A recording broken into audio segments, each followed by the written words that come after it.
ഫെയിലായിട്ടാണ് ഇവിടെ വരുന്നത്. First try തന്നെ പോസിറ്റീവ്. ഒരുപാട് നന്ദി കടപ്പാടുമുണ്ട് ഈ ഹോസ്പിറ്റലിനോടും ഇവിടുത്തെ ഓരോ വ്യക്തിയോടും. എൻ്റെ പേര് ബയൂമി എന്നാണ്. ഞാൻ വർക്കലയിൽ നിന്നാണ് വരുന്നത്. മാരേജ് കഴിഞ്ഞ് 5 വർഷം കഴിഞ്ഞിട്ടാണ് ട്രീറ്റ്മെൻറ്റ് ചെയ്ത് തുടങ്ങിയത്. പല ഹോസ്പിറ്റലിലും പോയി അവസാനം തൈക്കാട് ഗവൺമെൻറ് ഹോസ്പിറ്റലിൽ പോയി സാം ജോൺ സാറിനെ കണ്ടപ്പോഴാണ് ഇവിടെ വരാൻ പറഞ്ഞത്. അങ്ങനെ ഇവിടെ വന്നു, അവരുമായിട്ട് കൺസൾട്ട് ചെയ്തു. അപ്പോൾ IVF ചെയ്യാമെന്ന് തീരുമാനിച്ചു. അങ്ങനെ ഫസ്റ്റ് ട്രീറ്റ്മെൻറ്റിൽ തന്നെ, അതിന് മുമ്പേ ഒരു IVF ഫെയിലായിട്ടാണ് ഇവിടെ വരുന്നത്.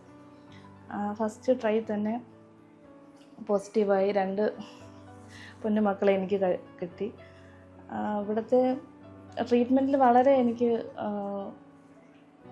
എന്താ പറയുക, നമുക്ക് എത്ര താങ്ക്സ് പറഞ്ഞാലും ഇവിടുത്തെ ഓരോരുത്തരോടും, ശാന്തമ്മ മാമിനോടായാലും സിസ്റ്റേഴ്സിനോടായാലും എത്ര താങ്ക്സ് പറഞ്ഞാലും എനിക്ക് മതിയാവില്ല.